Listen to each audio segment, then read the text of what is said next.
ओम श्री गणेशाय नमः। नारायण नमस्कृत्य नरं चैव नरोत्तमं देवीं सरस्वतीं व्यासं ततो जयमुदीरयेत्। वक्रतुंड महाकाय सूर्यकोटिसमप्रभ निर्विघ्नं कुरु मे देव सर्वकार्येषु सर्वदा। बोलिए गणपति जी महाराज की जय। बोलिए श्री विष्णु भगवान की जय। सभी यूट्यूब साथियों का, सभी देशवासियों का, सभी धर्म प्रेमियों का इस चैनल पर हार्दिक अभिनंदन है, स्वागत है। आज की इस वीडियो में हम चर्चा करेंगे आमल की एकादशी के बारे में। इस व्रत का क्या महत्व है, किस प्रकार इस दिन भगवान विष्णु की पूजा करें, किस विधि से यह व्रत करें और इस व्रत के करने से हमें क्या फल मिलता है। सबसे पहले तो अगर आप इस चैनल पर नए हो तो आपसे निवेदन है कि इस चैनल को सब्सक्राइब करें, वीडियो को लाइक करें, शेयर करें, ताकि समय समय पर आपको व्रत के, त्यौहार के और धार्मिक विषय पर जानकारी मिलती रहे। तो आइए शुरू करते हैं हम एकादशी व्रत की कथा और उसके महात्म्य के बारे में। सबसे पहले तो एकादशी का व्रत जो करना हो तो दशमी की सायंकाल के समय ही हमें भोजन त्याग देना चाहिए, मतलब अन्न का त्याग कर देना चाहिए। यह एकादशी व्रत का विधान है। प्रातःकाल स्नान आदि से निवृत्त होकर के स्वच्छ वस्त्र पहन करके जल में गंगा जल मिश्रित करके उससे स्नान करें। ओम नमो भगवते वासुदेवाय इस मंत्र का उच्चारण करते रहें और भगवान विष्णु की चंदन, पुष्प, अक्षत आदि से भगवान का पूजन करें। एकादशी के दिन अक्षत ग्रहण नहीं किया जाता, खाया नहीं जाता, परंतु पूजा में हम इस्तेमाल कर सकते हैं। तो इसी प्रकार भगवान विष्णु का पूजन करें। सुंदर फल का भोग लगाएं, दूध का भोग लगाएं। भगवान विष्णु को स्नान आदि करा करके भगवान विष्णु की पूजा करते हुए ओम नमो भगवते वासुदेवाय, ओम नमो नारायणाय इस मंत्र का सारा दिन जप करते रहें। इस दिन किसी से झूठ ना बोलें, किसी से लड़ाई ना करें, किसी के प्रति द्वेष ना रखें, किसी के प्रति ईर्ष्या ना रखें, केवल भगवान का स्मरण करता रहे। इस विधि से जो भगवान विष्णु का एकादशी का व्रत करता है तो उसे भगवान विष्णु के चरणों का पद, विष्णु के चरणों का जो स्थान है वो प्राप्त होता है, वैकुंठ धाम प्राप्त होता है। तो वीडियो को ज़्यादा लंबी ना करते हुए हम एकादशी, आमल की एकादशी की व्रत की कथा को श्रवण करते हैं। तो होलिका के दहन मतलब होली से जो 4 दिन पहले शुक्ल पक्ष फाल्गुन मास की जो एकादशी आती है उसी को ही आमल की एकादशी कहा जाता है। इस दिन शास्त्रों के अनुसार भगवान विष्णु का जो वास है आंवले में रहता है, आंवले के वृक्ष में रहता है। इसलिए आंवले के वृक्ष के नीचे बैठ कर के भगवान का पूजन करने का विधान है। इस दिन आंवले का सेवन भी करना चाहिए और आंवले का दान भी करना चाहिए। तो महर्षि वशिष्ठ जी और महाराज मानधाता के बीच में जो संवाद हुआ उसी को ही इस एकादशी के कथा के नाम से जाना जाता है। तो उसी को आज हम सब श्रवण करेंगे। इस कथा को पूरा सुने।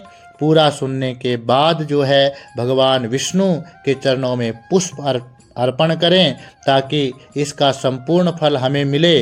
अगर कोई व्रत नहीं कर सकता है तो व्रत कथा श्रवण करने से ही उसे फल प्राप्त हो जाता है। तो त्रेता युग में एक दिन महाराज मानधाता ने ब्रह्मर्षि वशिष्ठ जी से अनुरोध किया कि हे मुनीश्वर, यदि आप मुझ पर प्रसन्न हैं तो कृपा करके मुझे ऐसा कोई व्रत बताइए जिसके करने से मेरा सब प्रकार से कल्याण हो जाए। तो महर्षि वशिष्ठ जी ने उत्तर दिया कि हे राजन, यों तो सभी व्रत उत्तम हैं, परंतु इनमें जो सर्वोत्तम व्रत है वो आमल की एकादशी का व्रत है।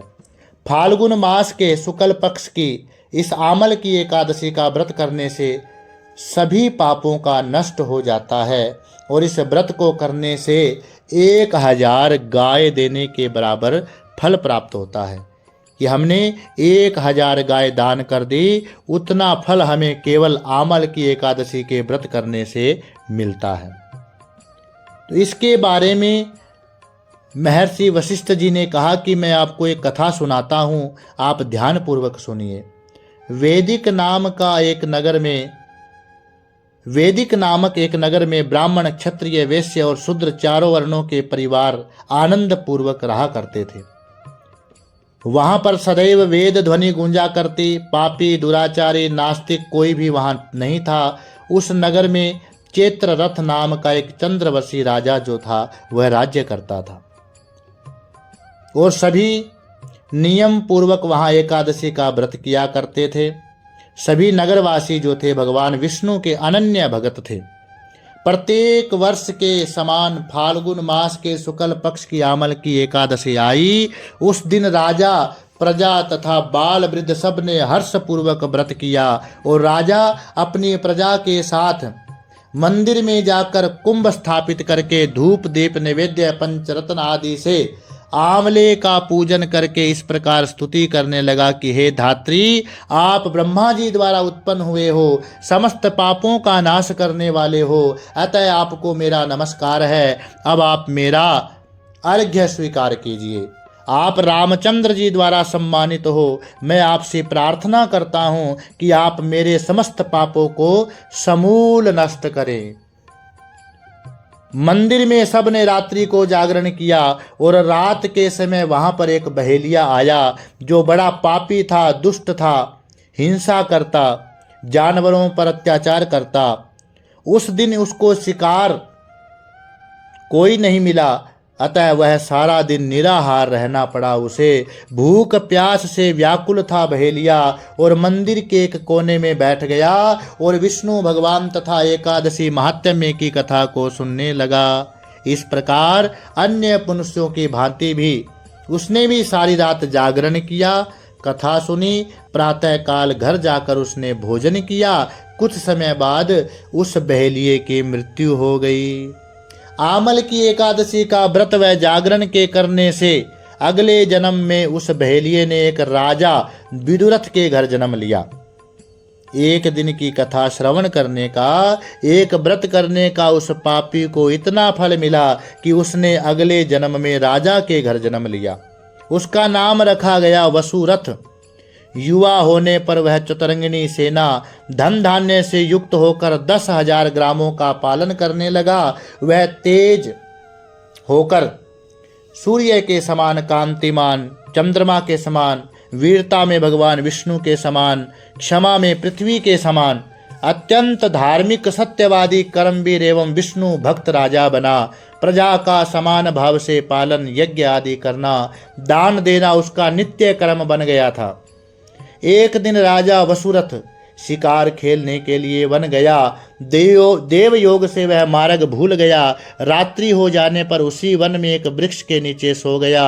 थोड़ी देर बाद पहाड़ी मलेच्छ वहां पर आए। राजा को अकेला देख करके मारो मारो की आवाज लगाने लगे।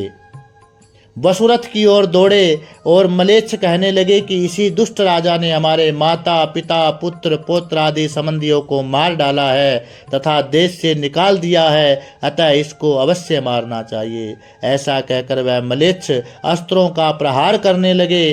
अनेक अस्त्र शस्त्र राजा के शरीर पर गिरते गए और नष्ट होते गए और उनका वार पुष्पों के समान प्रतीत हो रहा था। जिस प्रकार उसके शरीर पर पुष्प लग रहे हों, उस प्रकार उन मलेच्छों के अस्त्र शस्त्र आदि उस राजा को स्पर्श कर रहे थे।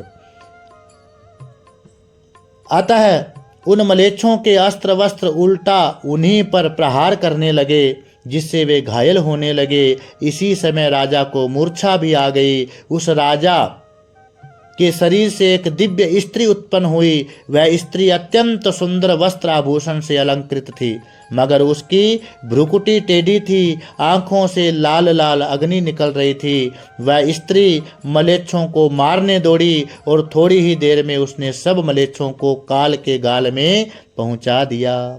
जब राजा सोकर उठा तो उन मलेच्छों को मरा हुआ देखा और सोचने लगा कि इन शत्रुओं को किसने मारा है। वह ऐसा विचार कर ही रहा था, तभी आकाशवाणी हुई कि हे राजन, इस संसार में विष्णु भगवान ही सबकी रक्षा करते हैं और विष्णु भगवान ने ही तेरी सहायता करी है। इस आकाशवाणी को सुनकर के राजा अपने नगर को चला गया और सुखपूर्वक राज्य करने लगा। महर्षि वशिष्ठ जी आगे बोले कि हे मानधाता राजन, यह आमल की एकादशी के व्रत का प्रभाव था। पूर्व जन्म में उसने आमल की एकादशी का एक व्रत किया तो अगले जन्म में वह राजा बना और उसकी पापियों से, दुष्टों से भगवान ने रक्षा भी की। इसी प्रकार जो मनुष्य इस आमल की एकादशी का व्रत करता है वह भी सभी कार्यों में सफल होता है और अंत में भगवान विष्णु लोक को प्राप्त होता है। बोलिए विष्णु भगवान की जय। ये थी आमल की एकादशी की व्रत कथा। वीडियो आपको कैसी लगी, कथा आपको कैसी लगी, कमेंट में अवश्य बताएं और ओम नमो भगवते वासुदेवाय अवश्य लिखें। जय श्री राम। हर हर महादेव।